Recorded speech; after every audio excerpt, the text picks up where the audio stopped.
Je t'ai préparé un petit truc d'intro. D'accord, vas-y. J'ai peur de tes intros en plus. Pourquoi? Mais parce que c'est là où tu remarques, ah ouais, ok, le mec, Okay, il t'a fait tout. Okay. Un soir de janvier 2022, le froid hivernal s'est abattu sur Bruxelles et le temps d'un soir a imposé à ses habitants de se calfeutrer dans leur logis. C'était l'occasion rêvée pour proposer à cette personne que j'admire de partager un thé autour de quelques micros et de se réchauffer à coups de boutade et de grandes vérités. Les plus vifs d'entre vous auront constaté qu'il ne s'agit pas de son premier passage au micro du podcast, puisque l'invité a déjà participé au 3e épisode d'À peu près sérieux, prénommé « Vivre de sa passion ». Je me devais, au vu de ses accomplissements, de la réinviter au micro d'À ceux qui osent. Et une année plus tard, c'est chose faite. Dans cet épisode avec l'humoriste Serine Ayari, on discute de curiosité, de romantisme, de la peur d'être seul, d'addiction, de la vie de Napoléon et du boule de Kim Kardashian. On parle d'échouer, de se détester et de s'accepter. C'est fou, cet épisode a indéniablement raflé une place sur le podium de mes podcasts enregistrés préférés. Il est doux et tout ce qu'il y a de plus mi-deep, mi-hilar.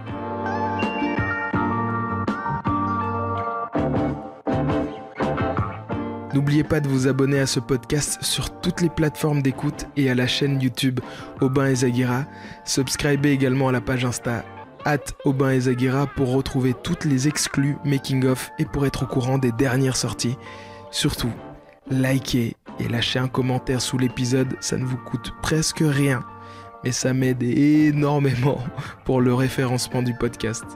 Sur ce, je vous souhaite une très bonne écoute. À très vite. Compliqué de définir en quelques lignes le CV de la jeune femme à l'autre bout de ce micro. À 30 piges à peine, Serine ne fait que gravir monts et merveilles dans la sphère du stand-up.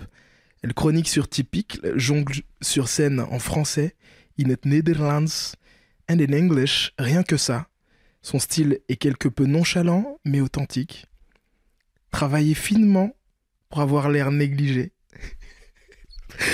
Serine est à l'aise, passionnée, charismatique comme jamais. Elle a le cœur sur la main. Toutefois, elle ne manquera pas de tacler tout heckler qui oserait la diminuer sur scène. Le talent de cet addict au shopping en ligne est tel que je me devais de la recevoir à nouveau 1 an après notre À peu près sérieux pour investiguer en solo et en toute tranquillité les exploits de cette stand-upeuse au talent incommensurable. Mesdames et messieurs, on est tout seul dans la pièce, mais mesdames et messieurs, voici Serine Ayari. Wow. Tu peux t'applaudir. Yeah. Waouh. J'aime trop saucer mes invités. Mais tellement, putain. C'est mon côté psy, mec. J'ai un spectacle ce soir, c'est les gens Harry Potter, je vais être là genre, hé les gars, Aubin a dit que... Ouais. J'ai déjà fait une bonne chose dans cette journée. À fond, putain. Quid de ton addiction au shopping? T'en parles un petit peu? Ouais. Mais mec, à quel point c'est sérieux? Là, je me suis quand même un peu... Oh, mais non, je me suis pas du tout calmée. En fait, j'étais à Paris... Surtout que tu commences à percer là, ton compte en banque qui commence à te permettre de craquer. Mais là j'étais à Paris et je me suis dit, je vais faire du shopping, c'est les soldes. Et j'ai rien trouvé. Et j'étais trop fière de moi parce que ma pote, elle était là. Alors, t'as déconné? Je fais, non, putain, j'ai rien acheté, je suis trop fière de moi. Et en fin de compte, j'ai craqué, je me suis acheté un pantalon training à 240 €. Un training. Un training. Et en plus, j'étais vraiment là, genre, ouais, c'est au cas où je voyage en jet privé. Et j'étais vraiment là, genre, mais qu'est-ce que je fais? C'est quoi la marque de ce training? Un Supreme. Supreme, ouais, je vois la marque. Okay. Et ouais, donc, ouais, j'ai un petit souci, tu vois, mais après. Mais j'aime J'essaie tellement... de fuir le micro, tu vas me faire trop rire, mec. Mais j'aime tellement les fringues. Parce qu'en plus, tu fais ça sur Internet, c'est encore plus... Enfin, non, là, en l'occurrence, c'était dans la rue, tu vois, mais... Mais c'est vrai que sur Internet, j'abuse. Mais j'ai un système de roulement, tu vois. C'est pas si grave que ça. Donc, chaque fois que je reçois un colis, j'ai déjà renvoyé la moitié de l'autre colis. Et donc, en fin de compte, on va dire que je commande 10 pièces par semaine. Mais je renvoie... meuf. 10 pièces. Non, 10 pièces par 2 semaines. T'as vu que j'étais un peu choqué, Donc, du coup, je double les 10. C'est 20 par semaine. Non, non, non. Mais j'en renvoie 7, tu vois. Parce qu'en fin de compte, c'est même pas que j'ai envie de beaucoup de vêtements, c'est juste que j'aime trop la transaction. Ouais. J'aime trop avoir ce truc de sentir cet argent qui part de mon compte. Je sais pas, c'est bizarre. C'est bizarre. Mais j'essaie de faire attention là. Là maintenant, dès que je touche une petite somme, je la mets directement de côté. Ouais, c'est ça. Mais en vrai, je peux comprendre ce que tu vis. Surtout que, tu vois, comme t'es... Enfin, tu vois, en plus, quand tu shoppes online, tu vois, quand t'as un peu les trucs, t'as déjà les onglets de préparer. Et tu te dis juste, mais je vais voir, simplement. Exactement. Et en fait, je vais voir, ça tombe dans une spirale terrible. Exactement.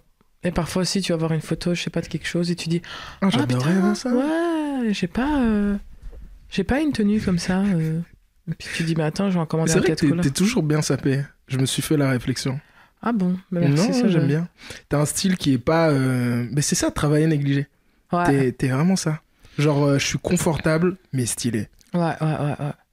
Mais c'est parce que j'achète et j'investis, tu vois, dans des pièces qui... Ouais. J'aurais pu venir avec un bête pull, mais puis je me dis non, je vais mettre un pull d'une marque que j'aime bien, qui est donc Arte, une marque anversoise.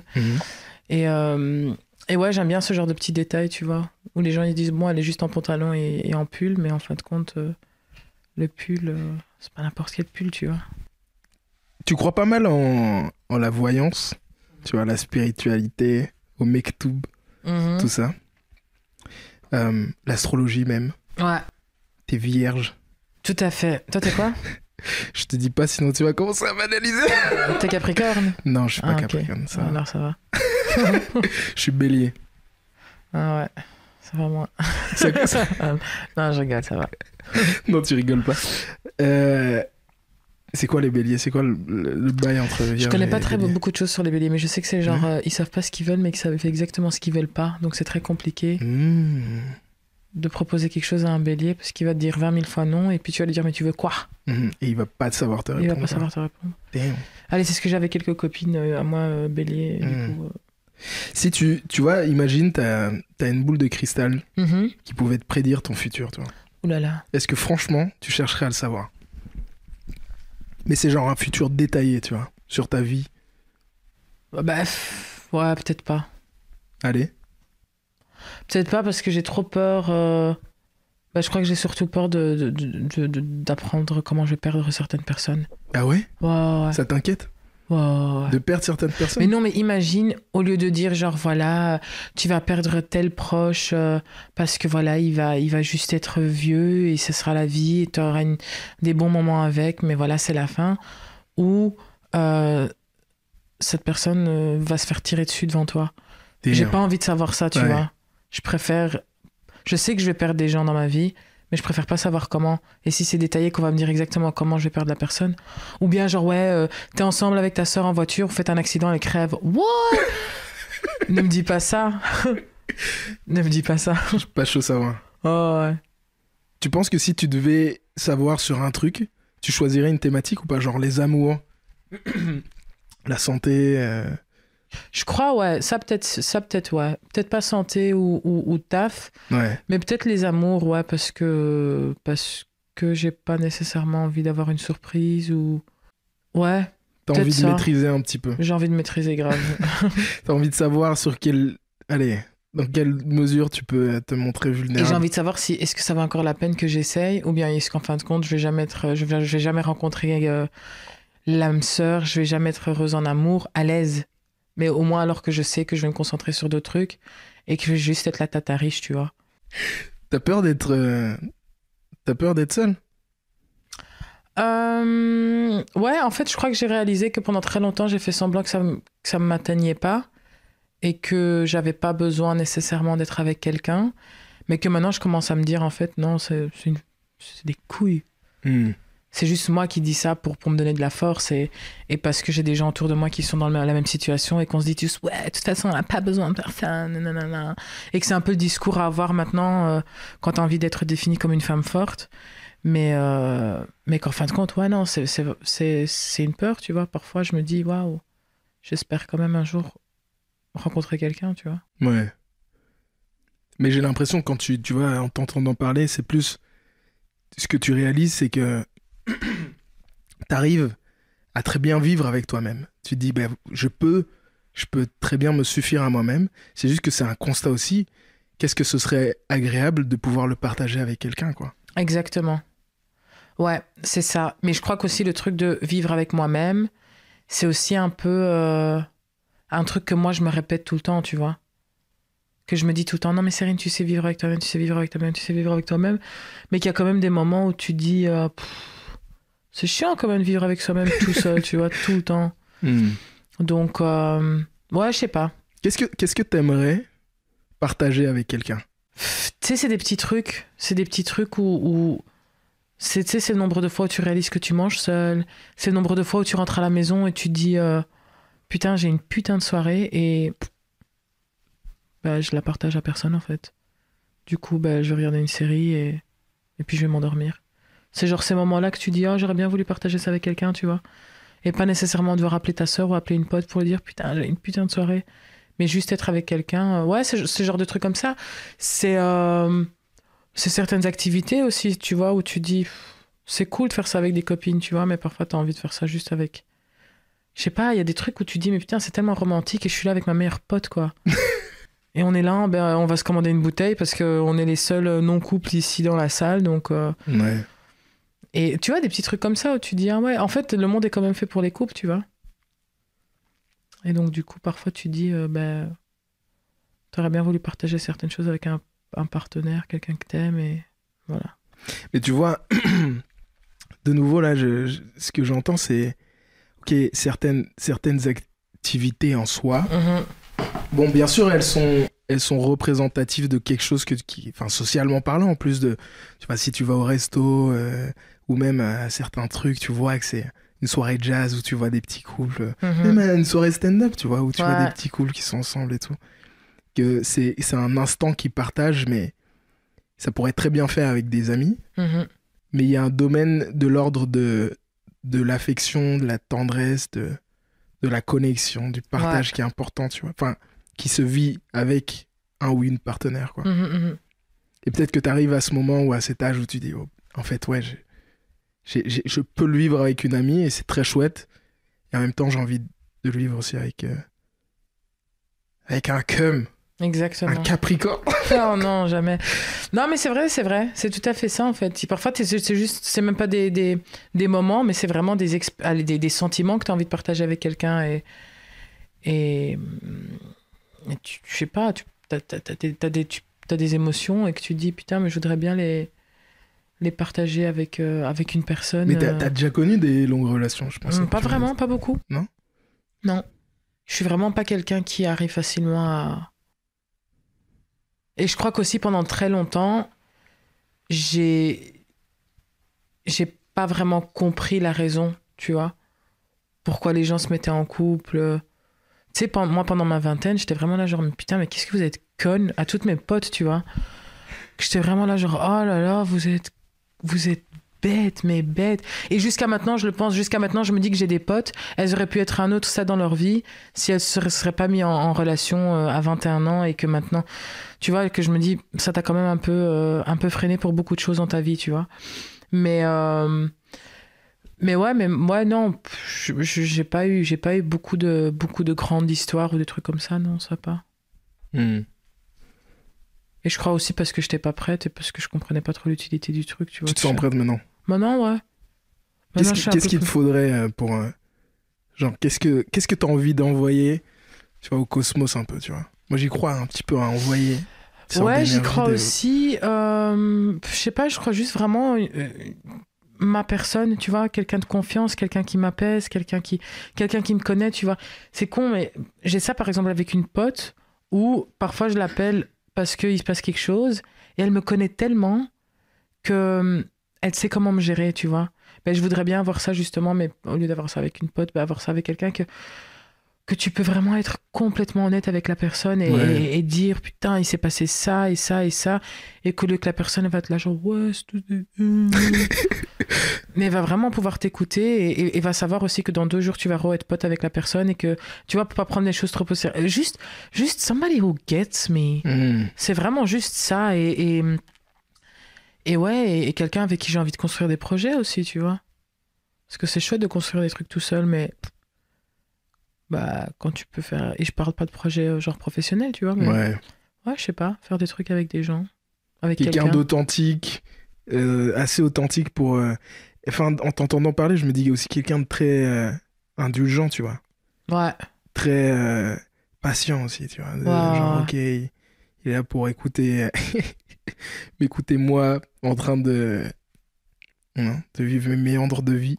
Exactement. Et qui va dire ok, et qui va pas prendre trop au sérieux les choses, quoi. Ouais, ça c'est hyper important. Ça, on est c'est en train de hyper important. définir le mec parfait pour toi. Non, et qui peut savoir genre ouais, là elle est juste un peu en train d'aboyer, c'est ça, mais c'est ça. Ça va se calmer, Ça va se calmer. Et pas rajouter de l'huile sur le feu en dans mode... 2 heures, elle sera... Exactement. Il y a beaucoup de gens qui veulent ça. Tu penses que c'est quoi ta plus grande qualité? Ma plus grande qualité... Bah, c'est ma qualité, mais c'est aussi un peu un défaut, tu vois. Et je crois que c'est un peu ma curiosité. Je crois que c'est une qualité parce que vu que, avec mes difficultés à l'école et tout, j'aurais pu être très très bête, vu que j'ai pas terminé mes études et que j'étais nulle et tout ce genre de trucs. Mais ma curiosité a quand même fait en sorte que j'avais quand même une certaine connaissance sur les choses et tout, parce que j'étais curieux, j'avais envie de savoir tout.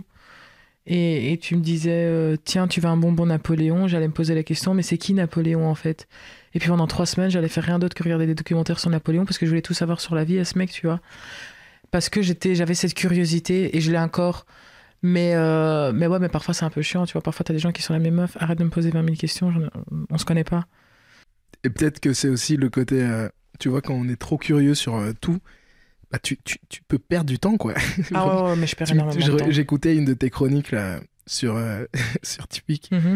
Et je me suis dit, grave, elle ment pas, parce que je te connais peut-être un petit peu suffisamment pour savoir que t'as pas menti, mais tu disais, voilà, pendant mon confinement, j'ai regardé qui était Clémenceau. Ouais. Parce qu'il y a un arrêt de métro qui s'appelle Clémenceau, et j'étais sûr vraiment que tu t'es arrêté et t'as regardé toute l'histoire de Spey, quoi. Mais oui, j'étais en train de conduire, je vois l'arrêt de métro Clémenceau et je me suis dit, Shkoun. Shkoun Clémenceau. Et puis... ouais, je perds du temps, parce qu'en fin de compte, rien à foutre, tu vois. Mais bon, j'aime aussi beaucoup l'histoire, donc c'est peut-être aussi... Mais c'est un beau cadeau, hein. Je pense que c'est davantage... si tu l'utilises à bon escient, c'est ce qui te permet d'être si... tu vois, de ça découle un peu l'idée que tu manqueras jamais de contenu. Ouais. Tu manqueras jamais de choses à dire face au monde, tu vois. Tu auras toujours une réflexion, parce que c'est ça ta nature, tu vois. Tu seras toujours curieuse. Ouais. Ouais, non, ça d'office. Moi, je crois que c'est plus dans le relationnel que parfois les gens, ils sont là, genre, meuf, tu te calmes, tu vois, on vient d'apprendre à se connaître. Tu te calmes. Et que parfois, je remarque, tu vois, aussi avec les gens qui sont là, ah ouais, ok, je suis en train de poser trop de questions à cette personne, tu vois. Je parle contre un mur. Parce qu'il y a des gens qui sont un peu plus pudiques ou bien juste qui sont pas dans le partage ou quoi. Alors que moi, je suis trop dans... Viens, on se raconte nos secrets, tu vois. Donc, mais oui, mais c'est vrai ce que tu dis, en fait, parce que j'ai tout le temps quelque chose à raconter. C'est quand la dernière fois que t'as chialé? La dernière fois que j'ai chialé, attends, ça doit être il y a pas très longtemps, tu sais. Qu'est-ce que j'ai fait hier? T'as regardé directement hier? Ah ouais, moi je chiale presque tous les jours. Putain, mais qu'est-ce que j'ai fait moi hier? Le soir, j'ai joué. Attends, tu te rappelles d'avoir chialé hier, en fait, ou c'est juste que... Non, mais je me dis, il y a sûrement un moment où j'ai dû chialer. On est quel jour là? On est jeudi? Ah ouais, jeudi. Mercredi, chronique. J'ai pas chialé hier. Ah, j'ai chialé quand j'étais à Paris. C'est lundi. Lundi, j'ai chialé quand j'étais à Paris parce que je suis très sensible, moi. Vas-y, fais pas la go. Non, mais à... en fait, je suis très sensible. Non, je suis très sensible à la pauvreté. Non. Ouais, surtout... c'est mignon. Et je me suis pris un putain d'hôtel, mais pas dans un putain de quartier. Mais je me suis très bien un très bon hôtel, mais dans le quartier de Barbès. Et le contraste, ça m'a un peu... Quoi, tu marchais dans la rue et quoi, t'as vu? Ouais, je marchais dans la rue parce que j'avais un rendez-vous et je sortais de mon hôtel où je sortais du sauna, j'avais fait le sauna le matin et tout. Et puis je sors de mon hôtel et je vois un matelas en dessous d'un pont avec 2 pieds qui sortent, les pieds tout en sang. Et le mec était jeune, quoi. Et ça pourrait être un de mes potes, tu vois. Il devait avoir mon âge et ça m'a juste fait trop du mal. Et je lui ai donné de l'argent et parce qu'il il me voyait, il m'a demandé de l'argent et je lui ai donné, mais je lui ai donné un billet.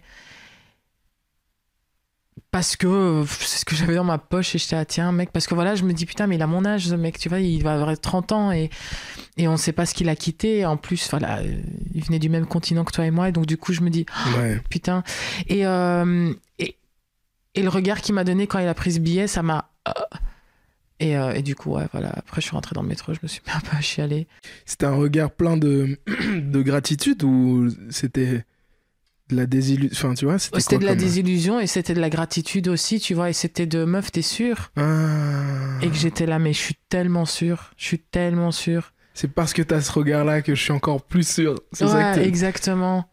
Et ça me fait trop mal au cœur quand je vois... Et je crois que c'est aussi une des raisons pour laquelle j'évite un peu les grandes villes et j'adore les grandes villes et tout, mais que je pourrais pas habiter dans une grande ville. Je pourrais pas être un, je sais pas comment on dit, homme. Ouais. Indifférente à ça. C'est ça. Moi, j'ai un pote qui habite à la Gare du Nord et chaque fois que je vais chez lui, je suis là, mais putain, mec, ça va et tout, le quartier. Il faut voir après, t'as l'habitude. Oh, comment tu peux avoir l'habitude de voir autant de misère? Moi, je serais pauvre parce que je distribuerais mon argent à tout le monde, tu vois. Et ça me fait trop mal au cœur. Et donc voilà, la dernière fois où j'ai pleuré, c'était lundi. D'essayer de chialer en... T'as pris le métro ou pas? Oh, j'ai pris le métro, mais je sais pas. Heureusement qu'on a les masques, hein. Ouais. Mais on s'est regardé dans les yeux, on a eu vraiment un petit moment avec ce mec et que j'étais vraiment là, genre, mais putain, quoi. C'est tellement triste. Il faisait froid, il était sur un matelas en dessous d'un pont, pas de pompe. Que je me dis, mais quelle misère t'as dû fuir pour être dans cette situation, quoi. Moi aussi, ça me désole grave, mais je pense pas autant que toi. Mais c'est vrai que moi mon métier de psy, parfois parce que je le rencontre, tu vois, la détresse, tu vois. Ça te fait relativiser aussi énormément par rapport aux choses du monde, tu vois. Moi, c'est ce qui me permet de retrouver du sens dans les choses que je fais. De retrouver...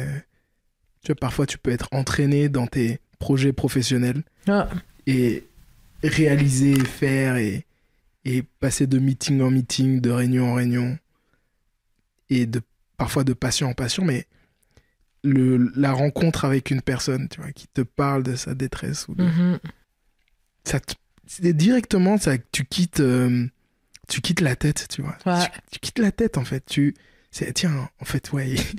En fait, il y a des humains qui sont là et qui vivent des choses. Et parfois, ça peut être douloureux et ça te recentre vers l'ici et le maintenant. Ça m'a toujours fasciné. C'est quoi la chose dont tu es la plus fière? Moi-même. Allez. Ouais. Je viens vraiment de loin, tu vois. Je viens vraiment de loin et tu m'aurais rencontré il y a 10 ans, t'aurais jamais cru que je serais dans la position dans laquelle je suis maintenant. Je crois que j'étais très énervée. Je crois que j'étais dans... je suis encore très énervée. Allez, mais maintenant, c'est ma force. Maintenant, je le tourne dans mon humour et j'en fais des trucs avec. Mais j'étais quelqu'un qui, mentalement, ça allait pas du tout, quoi. J'étais pas bien. J'étais dans l'autodestruction. Je ne m'aimais pas. Tu buvais? Buvais... Pas... Tu vois l'autodestruction dans quel sens? L'autodestruction, déjà, j'avais un gros problème d'obésité. J'étais dans l'addiction. J'étais dans l'addiction de nourriture et je me détestais. Et j'ai encore un peu des soucis avec ça. Hein. Je suis pas encore à 100% amoureuse de moi-même. Allez, je m'aime pas encore tout à fait. Mais je me détestais vraiment. Je me dégoûtais. Je me trouvais insupportable. Et je crois aussi que j'avais des personnes autour de moi qui me poussait aussi un peu à ne pas m'aimer, tu vois. Je restais avec des gens qui n'allaient pas nécessairement me tirer vers le haut et Et j'ai eu beaucoup de mal à comprendre ça. Et c'est quand j'ai vraiment commencé à faire un travail sur moi-même, quand j'ai commencé à faire de la thérapie, quand j'ai commencé à apprendre que l'obésité, c'est pas juste un truc génétique ou c'est pas juste un truc de la meuf, elle a la flemme, mais que c'est vraiment un souci que tu as avec la relation que tu as avec la nourriture et que c'est plus profond que juste oh je suis gourmande. Non, non, non, t'es pas gourmande, meuf, c'est une addiction que tu as, c'est pas normal. Tu es en train de combler quelque chose. Qu'est-ce que tu es en train de combler? Toutes ces choses. Et ouais, c'est là où j'ai remarqué que dès que j'ai commencé à aller mieux, dès que j'ai commencé à faire un travail sur moi-même, où tu commences à remarquer, ah ouais, en fait, il y a des gens autour de toi qui n'ont pas nécessairement envie que tu ailles mieux. Parce que ils ont un peu profité de la sérine qui n'allait pas bien et de cette autodestruction et de tous ces trucs, tu vois. Et ouais, donc je suis vraiment fière du parcours que j'ai fait et je suis fière d'avoir cru en mon potentiel et de m'avoir donné la chance d'aller mieux. Et même si j'ai compris maintenant que je vais jamais aller à 100% bien, ben au moins j'ai appris que jusqu'à la fin de ma vie, je vais devoir travailler sur moi-même, que je vais devoir avoir des moments où je vais redevoir faire de la thérapie beaucoup plus intensément qu'à d'autres moments, que j'ai des triggers maintenant, allez, j'ai des périodes maintenant, tu vois, où je me dis, ouh là là là là là là là, Cyrine est en train de déconner, meuf, qu'est-ce qui se passe? Ouais. Tu vois? Et ouais, je suis super fière de moi d'avoir fait ce travail parce que je remarque qu'il y a encore plein de gens de mon âge qui n'ont pas du tout fait ce travail et que je suis là. Mais tu sais ce que tu dis, c'est flagrant de quelque chose de très humain, en fait. Enfin, t'es humaine. Dans le sens où, pourquoi je dis ça comme ça, je veux dire, tu vois, tu viens d'apprendre, enfin, tu dis que ta réalisation, c'est, du coup, je vais faire un travail sur moi-même, mais, enfin, à vie. Mm-hmm. C'est un énorme beau cadeau que tu te fais à toi-même de dire, en fait, je suis pas parfaite. Et à tous les moments, je suis pas toujours parfaite. Il y a des moments où ça va mieux, bien, et d'autres où ça va moins bien. Mais j'aurai toujours la conscience de poser le regard sur ça, de l'affronter ça aussi. Exactement. Et c'est le plus beau, j'ai l'impression, personnellement, c'est le plus beau cadeau qu'on puisse se faire, tu vois. Ah ouais, moi c'était une illumination.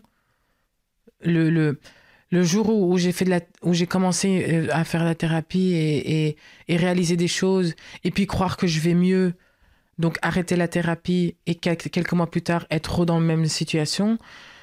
Et c'était aussi une période où je regardais beaucoup de films et des documentaires sur les addictions et que j'étais là, mais en fait, même si voilà, c'est très bateau de dire on a tous des addictions et tout, mais je veux dire, et c'est là où j'ai réalisé, ah ouais, en fait, c'est chiant, mais putain, c'est un travail jusqu'à la fin de la vie, en fait. C'est comme avec le sport, tu vois, tu peux pas te dire je vais faire 100 abdos aujourd'hui et c'est bon, tu vois, je vais avoir le summer body pendant 4 ans. Non, c'est un travail jusqu'à la fin de ta vie. Et ouais, effectivement, c'était une illumination. Moi, quand j'ai réalisé ça, et je me suis dit, oh, ok, allez, let's do it. Let's do it. Il y aura des moments où ça va être compliqué, il y aura des moments où ça va être hyper chouette. Mais voilà, comme ça, au moins, tu sais, tu vois. Et maintenant, j'ai accepté, quand je réalise, ok, là, ça fait quand même 3-4 jours que j'ai pas envie de sortir de mon lit, que c'est très compliqué et tout, hop, ok, je sais, bon, allez, Cyrine, qu'est-ce qui se passe là? Ouais. Comment ça se fait que t'as plus envie de rien faire? Ça me touche ce que tu dis parce que t'en parles aussi un petit peu dans ton spectacle, tu vois, et j'aime bien l'angle que t'as pris, tu vois, sans dévoiler les tenants et aboutissants, mais tu parles un peu de ton rapport au corps, à ton corps, tu vois. Ouais. Et ouais, combien c'est évolutif, c'est fluctuant et combien ça prend du temps d'apprendre à s'aimer, quoi. Ah, mais tellement. Et donc maintenant, là, tu te sens un petit peu... ouais, tu l'apprécies, quoi. Ouais, c'est encore un peu compliqué, mais je le déteste plus comme avant. Avant, je le détestais. Maintenant, c'est genre... allez, on fait le travail pour mieux s'accepter. Mais...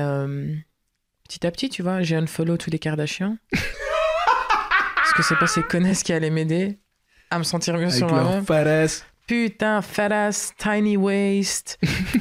Comment tu fais, meuf? Ouais, donc, ouais, je fais des petits trucs comme ça qui... Mais c'est pas... Voilà, il y a des jours où ça va mieux que tout. J'allais dire, mais tu vois, est-ce que la scène, le regard de la caméra... avec ses travers, hein. Mais le monde des médias, tu vois, t'as peut-être aidé à te sentir aussi. Tu sais, c'est aussi une certaine valeur qui est donnée, une reconnaissance, une sorte de considération parfois d'inconnus, avec ses travers, bien sûr. Hein. Des commentaires qui peuvent être très, très, très haineux et machin, mais ça peut rehausser la confiance en soi aussi, l'estime de soi. T'en penses quoi? Je crois pas que ça a vraiment aidé au niveau confiance en soi. Parce que justement, quand t'as plein de personnes qui sont là, putain, t'es trop belle sur les réseaux, et que t'es là, ok, vous voyez une meuf belle, allez, que vous trouvez belle et avec beaucoup de confiance en soi, mais en fait, c'est pas du tout comment je me sens. Et donc, je crois que c'est plus ça, en fait. Ça a aidé pour moi me dire comment ça se fait qu'il y a autant de gens qui t'aiment, mais que toi, tu ne t'aimes pas. Ça a beaucoup aidé, ça a beaucoup fait. Mais ça n'a pas nécessairement aidé que plein de gens me disent que j'aime bien. Ça m'a juste, moi, it held me accountable. Et ça m'a fait un peu réaliser, mais pourquoi, meuf, il y a plein de gens qui t'aiment et toi, tu t'aimes pas? Pourquoi t'es tout le temps là en train de te regarder dans le miroir et être là, genre, putain, tu vois, des trucs comme ça. Ouais. Et c'est là où je commençais à me poser la question, tu vois. Ça t'a obligé à te regarder toi, quoi. Exactement. Regarder à l'intérieur de toi et aussi être très honnête avec ce truc de merci, mais non. Après, c'est le monde, tu vois, genre, c'est ça aussi, c'est que, allez, les personnes se forgent une image de qui tu es par rapport à ce qu'ils voient à l'écran et qui défilent sur leur portable ou sur leur ordi ou à la télé, alors que t'es pas vraiment ça, tu vois. Absolument. Et je pense que c'est ce qui m'inquiète ou m'inquiète le plus dans le monde des médias, quoi. C'est que il se forge une image à base, surtout en plus maintenant sur les réseaux sociaux, c'est à base de 3 secondes de vue et ils t'ont mis sur une case. C'est pour ça que je fais des podcasts, c'est long. Ils sont obligés d'écouter longuement pour avoir un peu cerné une personne, tu vois. Dans ses nuances et ses travers et tout. Mais tu vois, le fait que tu sois... Je suis sûr que tu dois avoir des DM plein de gars ou même de meufs, tu vois, qui sont là en mode genre, mais je suis amoureuse de toi. Ouais, mais après, tu réagis même pas, tu vois. C'est bizarre. C'est bizarre. Moi, il y a des gens connus que je kiffe, mais jamais je vais envoyer à Pharrell Yo, Pharrell, I'm obsessed with you. Et je sais que t'as une femme et 14 enfants, mais... Il a 14 enfants? Je sais pas, non, il en a pas 14, mais il en a beaucoup. Mais tu vois, jamais je vais... Donc je trouve ça un peu bizarre, les gens qui se permettent de m'envoyer ce genre de message. Je me dis, mais t'es bizarre comme mec. Mais après, j'essaie aussi tout le temps, quand je rencontre des gens vrais, d'être très authentique. Et je crois qu'on doit tous... Tu sais, moi, j'ai très vite appris que... Everybody's shit stinks. Tu vois, donc il faut arrêter de mettre les gens sur un piédestal et tout. Tu peux aimer ce qu'une personne fait, mais moi, j'ai été tellement déçue. J'ai rencontré des humoristes, j'ai rencontré des gens que j'étais là genre, waouh, cette personne est magnifique. Et puis tu la rencontres en loge ou bien tu la rencontres en privé, et c'est là où t'es là. Jure que t'es un radin. Oh. Tu vois, et c'est là où tu commences à remarquer des trucs, mais que tu dis, j'en connais pas des radins, j'ai des potes, c'est des radins. Mais c'est là où tu réalises qu'en fait, la personne que t'as mis sur un piédestal pendant tout ce temps, tu réalises, putain, jure que t'es un radin. Ou bien, tu vois, des trucs où tu dis, wow, ah ouais, en fait, tout le monde a des défauts. Et on les voit pas nécessairement, tu vois, sur les réseaux et tout ce genre de trucs. Donc il faut quand même continuer à réaliser ça et que voilà, on a tous nos défauts, tu vois. Qu'est-ce qui t'aide à rester humble? Ce qui aide à me rester humble, déjà mon entourage. C'est tout en moi qui dois leur dire, hé les gars, je suis quelqu'un, tu vois. Ils sont tout à l'heure, mais j'aurais invité personne, assieds-toi et mange. Là encore, mon beau-frère, putain, il me dit, ouais, il a un pote qui est américain, mais qui habite à Anvers. Et il me dit, ouais, je parlais à mon pote et je lui parlais de toi. Et il me dit, putain, Serena Yari, j'adore ce qu'elle fait et tout. Et il me fait tout d'un coup, j'étais là, genre, putain, mon pote, c'est un bête type, en fait. Il est fan de toi. Et que j'étais là, putain, un connard, c'est trop cool. Elle fait, non, mais tout d'un coup, j'ai même plus envie d'être pote avec lui, tu vois. Et j'étais, ouch. Mais ouais, mon entourage, mais je crois aussi, juste en général, tu vois, le parcours que j'ai fait. Le parcours que j'ai fait me rend tellement humble parce que je sais exactement d'où je viens et qui je suis et le mon parcours, ça me rend méga humble.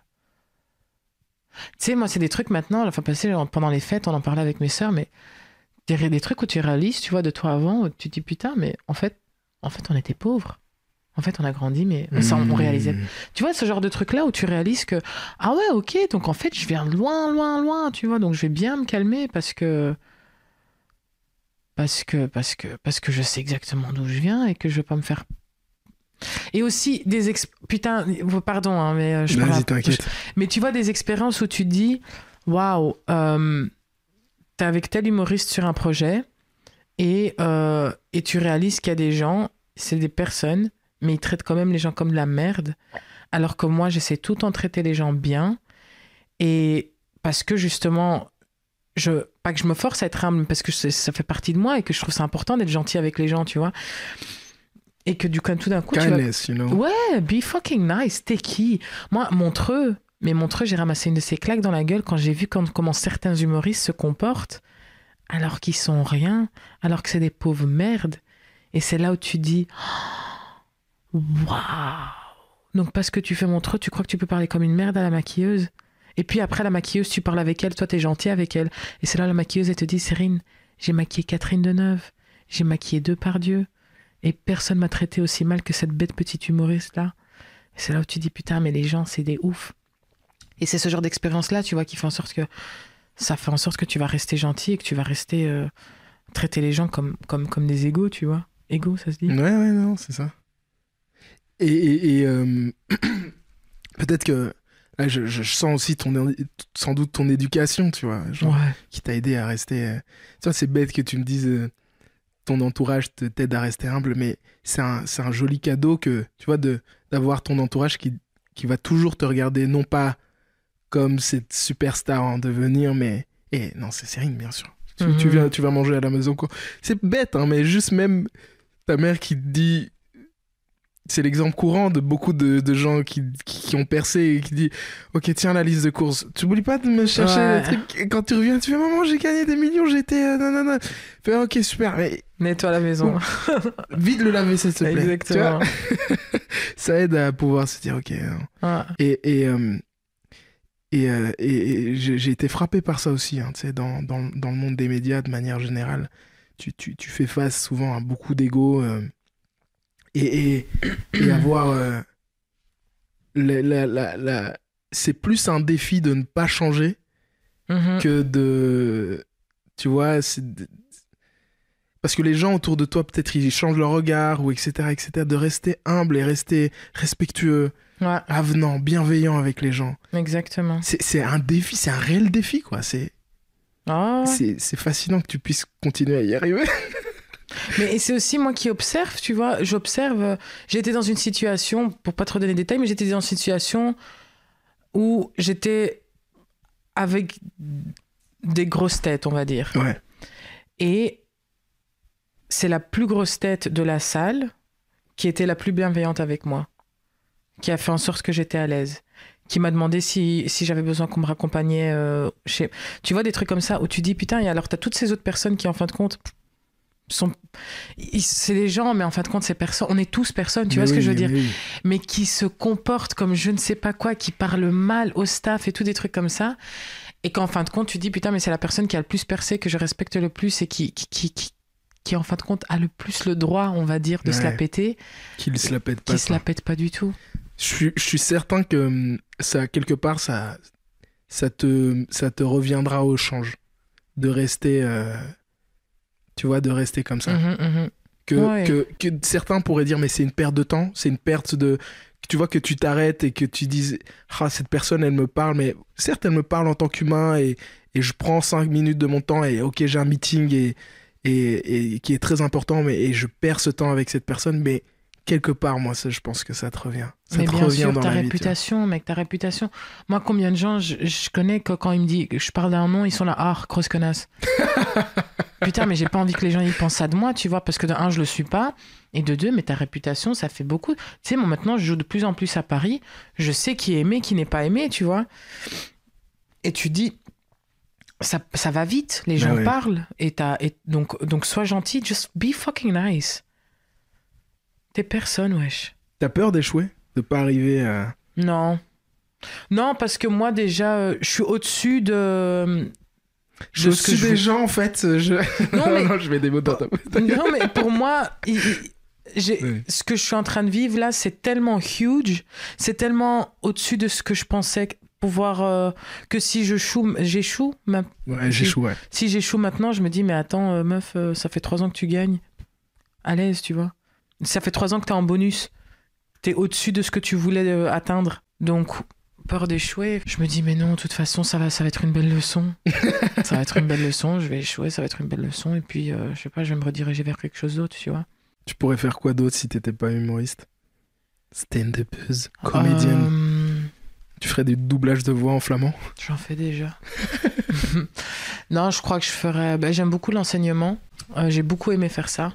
Donc, je crois que je retournais peut-être dans l'enseignement, s'il y a moyen. Et j'aime beaucoup la pâte. Genre le pain. Genre les fours. Genre utiliser mes mains et tout, pétrir la pâte. Donc peut-être que je ferai des petits pistolets dans ma cuisine. Plus je vieillis, allez, j'ai 25 piges, hein, mais plus les métiers pratiques. Ah ouais, c'est beau. Tout ce qui est pratique, je me surprends à devenir de plus en plus comme mes darons. T'as déjà fait du pain? J'ai pas encore fait du pain, mais... mais du pain, c'est trop chouette. genre 2021, j'ai fait plein de peintures. J'ai fait j'ai appris à faire plus de desserts.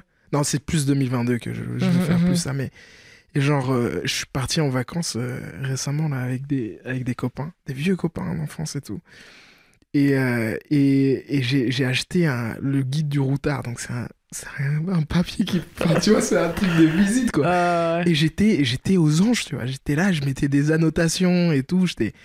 berger dans Dublin, dire ok les gars on va aller à ce musée et être dans ce musée d'art et passer 2 heures dedans. Mes copains qui ont le reste, putain, vraiment le sang de la veine, qui disent qu'ils sont à l'extérieur et qui ont déjà tout fait depuis 30 minutes, qui m'attendent gentiment parce que j'étais fasciné par chacune des choses. J'étais genre arrivé dans un étage sur l'hindouisme et le bouddhisme et sur les religions avec ça. Enfin bref, tout l'aspect spirituel et méditation. Et donc du coup, je me suis arrêté dessus et vraiment longtemps, j'ai perdu la notion du temps, tu vois. Ah. Et genre, je sais pas, plus je vis, j'ai plus ça, tu vois. Donc le pain. Ouais, je ferais peut-être une formation en boulangerie. Et... Fais ça. Ah. T'es proche de tes parents? Ouais.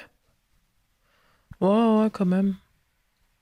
Après, on n'a pas trop eu le choix, tu vois, on n'avait personne, on n'a pas de famille en Belgique. Donc, allez, j'ai un oncle qui habite à la frontière française, mais c'était vraiment que nous, quoi. Donc, tu sais, parfois les dîners d'anniversaire, on se retrouve à autant de personnes que le dîner du mercredi après l'école, quoi. Même chose pour le dîner de Noël, tu vois. Donc, on a que nous, donc ouais, je suis quand même assez proche de mes parents. Ouais. T'es plus proche de ta mère ou de ton père? Je suis plus proche de ma maman, mais juste parce que je suis plus comme... On a beaucoup de... Je suis beaucoup comme ma mère. Ma mère, c'est aussi quelqu'un de très curieux. Ma mère, c'est quelqu'un qui va jamais dire qu'elle sait pas faire quelque chose, mais elle va inventer des techniques pour faire croire aux gens qu'elle sait faire quelque chose. Master of none, ma mère. C'est un truc de malade. C'est un truc de malade. Ouais. Et j'adore ça. J'adore ça parce que ça me donne trop espoir de savoir qu'une femme de 58 ans, elle se met encore des défis, tu vois. Ouais. En mode, allez, je vais réparer un aspirateur. Je sais pas comment, je vais démonter le truc, on va regarder ce qu'il y a à l'intérieur. Elle se met des défis tout le temps et c'est tellement inspirant parce que je sais du coup que je vais jamais... si je suis vraiment comme elle, je sais que jusqu'à la fin de ma vie, je vais tout le temps être là en train d'être curieuse, en train d'apprendre des nouvelles choses et tout. Donc ouais, je suis beaucoup plus proche de ma mère. Et c'est quoi que t'admires chez ton père? Son calme. Mon père, c'est aussi quelqu'un, je crois que... Il est très pudique et il parle pas beaucoup, tu vois, de son passé, mais je crois qu'il a quand même eu une vie pas très facile. Et c'est quelqu'un qui est tellement pas rancunier, alors qu'il pourrait avoir la haine contre tellement de personnes. Et ça, c'est quelque chose que j'admire, tu vois. Moi, je suis plus comme ma mère, tu vois. À bien garder de se souvenir des choses. Ouais, exactement. Ouais, je te pardonne, mais je t'ai bien, jamais. Ouais, je t'ai bien au coin de l'œil, tu vois. Exactement. Genre, c'est pas du tout une expression. Avoir quelqu'un dans le coin de l'œil. Peut-être que c'est du Kirundi. C'est pourquoi ça me parle. Peut-être. Qu'est-ce que tu penses que le métier de stand-upeuse t'aura appris? Alors, ça m'a appris, je crois, à être authentique, l'authenticité en fait. Et que ça sert à rien en fait de mentir ou de faire semblant. Mais en fait, que l'authenticité, ça gagne tout le temps. Et que même si parfois ça va pas être apprécié, mais au moins les gens savent à quoi s'attendre. Et je remarque ça beaucoup parce que j'ai des potes qui sont encore dans le corporate, donc elles font stand-up et corporate. Et elles arrivent encore à rester très corporate pendant des situations de stand-up, quand on parle de projet ou quand on a des meetings ou des trucs comme ça. Elles arrivent encore à garder leur professionnalisme, et ce qui est super bien. Mais moi, au moins, y a des choses qu'on va pas me proposer ou il y a des discussions que je vais pas avoir parce qu'ils savent très bien, ouais, de toute façon, avec Cyrine, ça sert à rien, tu vois, parce que on va voir directement à son visage que quelque chose lui plaît pas. Donc ouais, je crois rester vraiment true to myself, l'authenticité. Et aussi juste être méga ouverte au monde et à tout ce qui se passe autour de toi, tu vois. Ouais, grave. Ce midi, je suis allée au Zara pour aller changer un truc et j'ai un 15 minutes maintenant sur Zara, tu vois. Donc, T'as un quoi? T'as dit à quoi? 15 minutes, je veux dire, je pourrais parler pendant 15 minutes. Ah oui, ok. Je pourrais faire un spectacle. Ok, d'accord, ouais. Tellement j'étais là et j'aurais pu prendre mon téléphone et juste être sur mon téléphone à la caisse en train d'attendre. Mais non, je me suis dit, tu sais quoi, je vais un peu regarder autour de moi. Et ça, c'est le stand-up. Le stand-up fait en sorte que non, Cyrine, enlève ton téléphone, regarde autour de toi, qu'est-ce qui se passe, absorbe. Parce que tout ce qui est en train de se passer, là, tu peux écrire des vannes sur tout le monde. Il y a une meuf qui rentre avec un caddie du Cora dans le Zara, là, tantôt. Il n'y a même pas de Cora dans le centre commercial où j'étais. Et elle rentre au calme, tu vois, avec une télé dans le caddie. Je dis, what the fuck is going on? Et ouais, et t'es là et t'observes, t'absorbes. Et ça, c'est un truc que le stand-up m'a appris, vraiment à être dans le moment et take everything in. Je pense que c'est la chose que j'admire le plus avec les humoristes et stand-uppers, c'est que leur sens de l'observation est super affûté. T'arrives à regarder quelque chose avec toute la neutralité possible et imaginable pour pouvoir la retourner dans une absurdité liée à l'homme. Tu vois. Et c'est pour ça que ça me fascine tant. Genre le métier de l'humour. Parce que ça ressemble par bien des manières au métier de psy, tu vois. De devoir étudier le comportement humain, tu vois. Tellement. Et c'est pour ça, moi, je me rappelle en secondaire, on m'a introduit à performance art, Marina Abramovic et des trucs comme ça, où c'est l'être humain qui est l'œuvre d'art. Et j'ai trouvé ça hyper fascinant, mais pas au point où j'allais commencer à faire les trucs qu'elle faisait, parce que c'est un peu une folle. Mais je trouvais ça fascinant. Je me dis, en fait, donc toi, en tant qu'être humain, tu peux être une œuvre d'art et tu peux... Et pendant très longtemps, je cherchais quelque chose de similaire et c'est là où je me suis lancée dans la mode parce que je me suis dit, là, c'est le corps humain qui est la toile et on construit de l'art autour du corps humain. Mais c'était pas trop ça. Et puis, quand j'ai découvert le stand-up, j'étais là, putain, mais il n'y a rien de plus humanistique que ça, quoi. Grave. Oh, c'était fascinant. C'est fascinant. Et effectivement... Il y a tellement de similitudes avec ton métier. C'est pour ça que je te dis, mec. Slide. Prends note. Prends note, grave. Prends note et lance-toi. Parce que même on prend une tangente, mais l'humour que j'ai le plus admiré dans ma vie, c'était sans doute les gens qui ont raconté des histoires. En fait, c'était davantage des storytellers qui contaient une histoire et qui, finalement, te faisaient... Tu sors d'une blague en te disant, mais, my God, j'ai appris plein de trucs. Ou même, pourquoi j'ai été tant secoué, tu vois. T'as été secoué par la vérité, tu vois.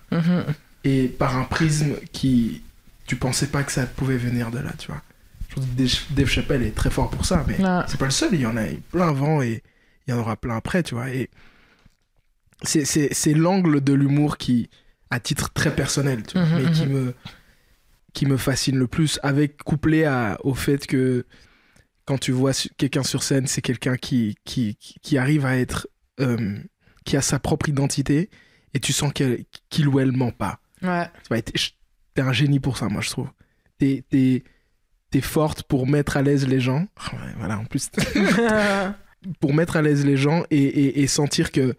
on est ensemble. Tu vois. C'est pas pour rien que je pense le gros commentaire que les gens t'ont fait ou te font sans doute au sortir de ton spectacle, c'est... j'avais l'impression qu'on était potes, tu vois. Ouais. C'est effectivement tout le temps... C'est quelque chose que j'entends tellement après mon spectacle et que ça me fait tellement plaisir. Parce que, et même dans les commentaires, parfois, que les gens, ils sont là, putain, mes meufs. Genre, j'aurais pu être pote avec cette meuf. Exactement. On aurait pu aller à l'école ensemble et se taper des barres.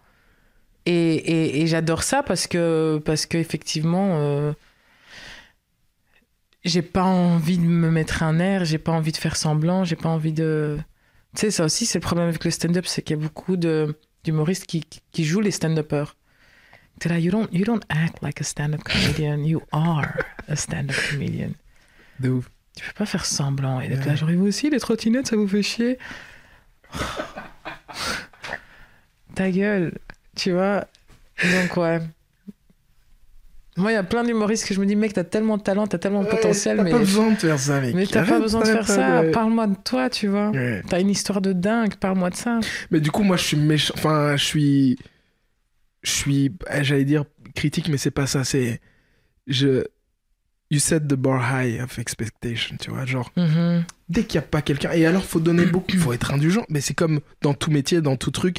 Il y a aussi Vlad et Psy avec qui j'ai étudié, machin, où je me dis, oh my god, toi, tu vas aider les gens. Oh my god, tu vois. Parce que tout le monde, mais je suis convaincu que tout le monde peut se trouver et tu trouves ta patte et tu trouves. Et les courants sont différents et les approches sont différentes, comme dans le métier de l'humour, tu vois. Et en même temps, j'ai envie de dire, mais tu t'es pas encore trouvé. Tu vois. Ouais. Tu t'es pas encore trouvé sur scène. Ça pourra prendre peut-être 10 ans. Toi, ça te prendra 3 mois parce que ça y est, tu l'as, tu vois, globalement. Mhm. Mais c'est ça, tu vois, genre t'es là. Non, t'y es pas encore. L'attirail est là. Hein, la forme y est. Le parler y est. Ouais. Mais tu t'es pas encore trouvé. Ouais, ça prend du temps. Ça prend du temps, mais dès que t'as compris, en fait, c'est là où tu dis, ah ouais, mais moi, dès que j'ai compris ça, j'étais, ah putain, merde. Ça veut dire que je peux faire ce métier pendant 50 ans, en fait. Allez, Ouais. c'est ce que j'espère, tu vois. Ouais, oui. Mais c'est là où, dès que t'as compris, ah, mais en fait, il faut juste être authentique et vrai. Et c'est ça ce que les gens ont envie d'entendre. Mais c'est pour ça qu'il y a j'ai l'impression qu'il y a un énorme boom d'humoristes et de stand-uppers, même à Bruxelles, tu vois, que ça a fleuri, quoi. Ça fleurit, c'est fou. Ouais.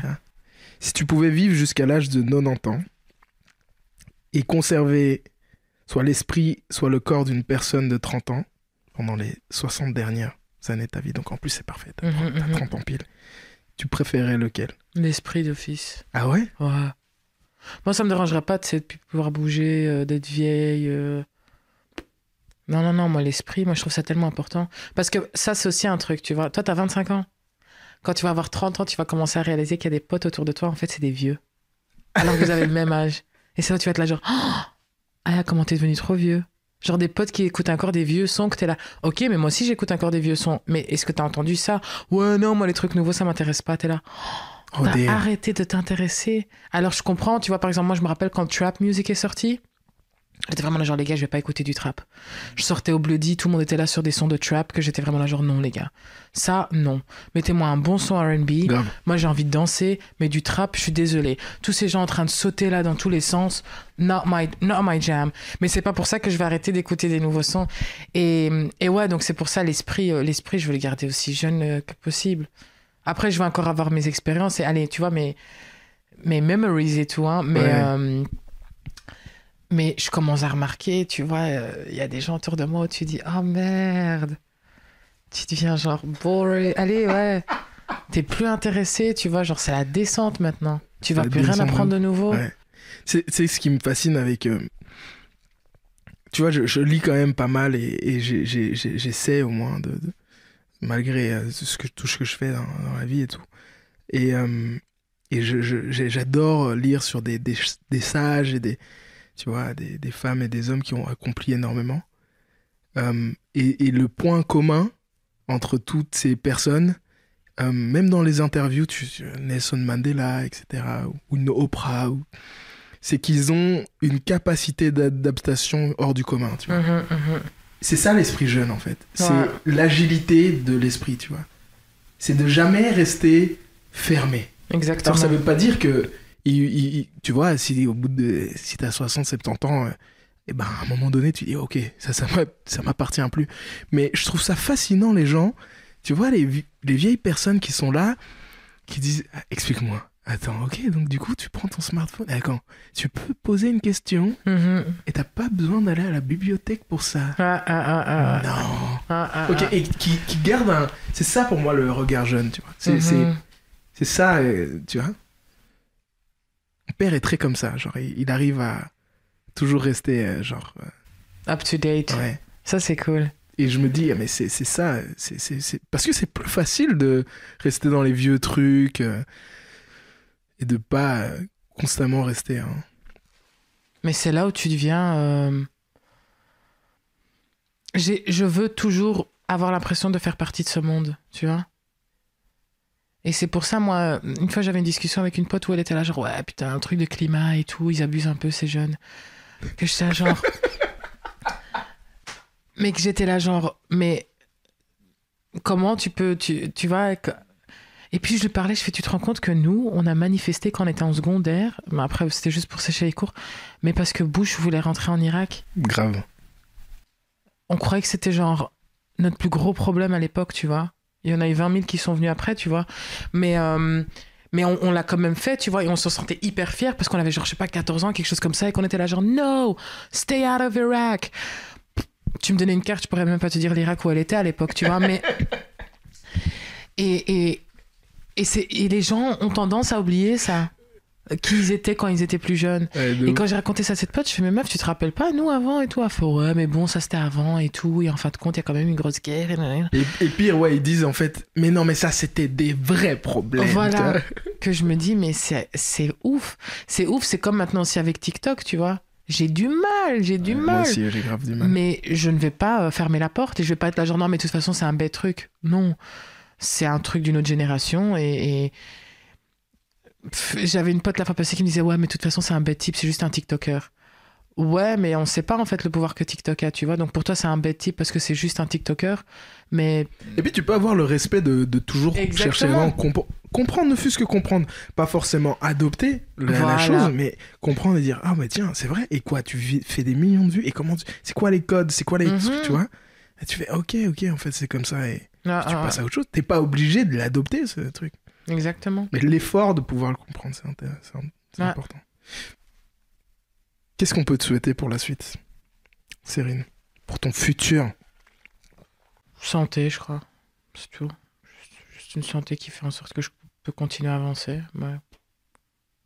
Je sais qu'il y aura des merdes, tu vois. Donc, quand c'était le bonheur, ben non, je veux pas ça. Je veux pas avoir tout le temps le bonheur. Me souhaiter le succès financier, ben non, parce que du coup, et que je vais plus avoir envie de travailler. Allez, tu vois, je sais qu'en fin de compte, dans la vie, il y a des jours bien, il y a des jours mauvais, et que même si tu me souhaites le meilleur, ben, je vais peut-être pas l'apprécier parce que je me suis levé du mauvais pied ce jour-là. Donc, peut-être te souhaiter alors la volonté de continuer, pas à te battre parce que ça montre que, tu vois, c'est rigide, mais à continuer à t'adapter face aux choses. Ouais. À rester ça c'est beau, ça. Agile, tu vois. Ça c'est très beau. Comme le roseau. Rester agile. Ça c'est hyper beau. Ah bah ouais, vas-y, saute-moi ça. Oh là là. Bon, dernière question de l'émission. T'as vu, c'est passé vite. À fond. L'émission s'appelle À ceux qui osent. C'est quoi ton rapport avec le fait de oser? J'ai vraiment osé me faire confiance et osé croire en la vision que j'avais de la personne que je pouvais être. Et je crois que c'est vraiment ce qu'il faut faire. Il faut un jour être là genre, bon ok, je vais arrêter de rêver de la personne que je pourrais être avant de dormir et d'être là genre, waouh, je me vois trop là et faire ça et parler avec tel. Et oser en fait avoir confiance en ta vision et le faire en fait. Donc je crois que c'est ça mon rapport en fait. Et du coup, ça me met plus de limites. Parce que, bah en fait, la limite, ça veut dire que t'oses pas, mais vu que j'ose, bah, allez, tu vois. Ouf. Ouais, t'as plus de limites. Il faut juste. Une fois que t'oses. Ouais, et même si tu fails, tu vas tellement être fier que tu t'as quand même osé le faire, qu'en fin de compte, ça va quand même te donner de l'assurance en une autre chose, tu vois. Ça, c'est aussi ce que je me dis tout le temps. Tu le vis même pas like a failure, tu vois. Exactement. C'est parce que tu l'as fait, tu vois. Et t'es là genre, waouh. Moi, j'ai des gens où je me dis, putain, mais lance-toi comme toi, tu vois. Je me dis, mais lance-toi, mets-toi sur scène. Ouais, mais non. J'ai un pote, c'est l'homme le plus marrant de la terre entière. Mais je te jure, il s'appelle Valérie, c'est le mec le plus marrant de la terre entière. Big up à toi, Valérie. Et big up à toi, Valérie. Et j'arrête pas de lui dire, mec, monte sur scène, et il ose pas, et que je suis là. Même si ça va pas bien, même si tu stresses, même si tu te pisses dessus et qu'on remarque tous que tu t'es pissé dessus sur scène. Life goes on. C'est ça. Life goes on. Just do it. Tu vas être tellement fier de toi que t'as osé, que à l'aise. Donc ouais, faut oser dans la vie. Parce que personne d'autre va oser pour toi. Personne d'autre. Il faut pas attendre que quelqu'un d'autre va prendre le risque pour toi et va oser pour toi. Et fais-le. C'était trop un chouette épisode, Cyril. Il était carré. Je suis trop content d'être venu. Merci. Même avec mon énorme retard. J'avoue, on n'en parle pas assez. Mais C'est non, vrai. ça va, j'étais... C'est le retard des artistes, mec. Non, mais justement, moi je suis quelqu'un de méga ponctuel. Mais ils disent tout ça. Non, moi je te jure, je suis quelqu'un de méga ponctuel. Non, c'est vrai, elle est ponctuelle. T'étais venu à l'heure de ouf pour l'autre Ouais, je suis podcast. méga ponctuel, mais là c'est juste que. Ah, l'excuse de... Ouais, c'est ça, ouais. Il y avait des bouchons, des tunnels... Mais j'étais et choquée, tout. moi je croyais que Sachez ça que allait être Cyril est dimanche. arrivé avec un retard hors norme. 45 tellement minutes, grand. non 45 minutes, non 35 minutes. Ouais. Et ça va. Alhamdoulilah. Ouais, voilà, je suis arrivé, je suis là. Au moins, t'es là. Exactement. Merci, Cyril. Merci à toi, Aubin. On peut s'applaudir pour la fin. Yay Aïe, aïe, aïe. Quel chouette épisode. Yes